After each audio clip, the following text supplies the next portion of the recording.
এক কৃষক তার নিজের ক্ষেতে একটি সোনার হাড়ি খুঁজে পান। তিনি সেটি কাঁধে তুলে আনন্দের সঙ্গে বাড়িতে নিয়ে আসেন। এরপর কৃষক এবং তার পোষা পায়রা মিলে হাড়িটিতে সাধারণ ডিম ঢোকান।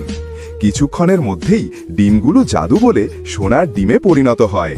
কৃষক এই দৃশ্য দেখে হতবাক হয়ে যান এবং আনন্দে পাগল হয়ে ওঠেন। তিনি সব সোনার ডিম এবং হাড়িটি নিজের কাছে রেখে খুশি মনে ঘুমিয়ে পড়েন। কিন্তু রাতের অন্ধকারে একটি ইঁদুর নিঃশব্দে সোনার হাড়িটির ভেতর ঢুকে যায়।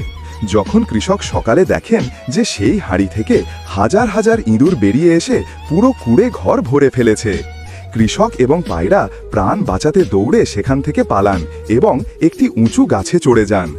এরপর কৃষক আর দেরি না করে সাথে সাথে গাছ থেকে লাফিয়ে নামেন এবং ইঁদুরের হাড়িটি তুলে নেন। তিনি হাড়িটি নিয়ে ক্ষেতের দিকে ছুটতে থাকেন এবং সেটিকে দ্রুত মাটিতে পুঁতে দেন। নিজের সব সম্পদ হারানোর পর তিনি ঘরে ফিরে কাঁদতে শুরু করেন, কারণ এমন নাটকীয় ও আবেগময় গল্প দেখার পরেও কেউ লাইক বা সাবস্ক্রাইব করেনি।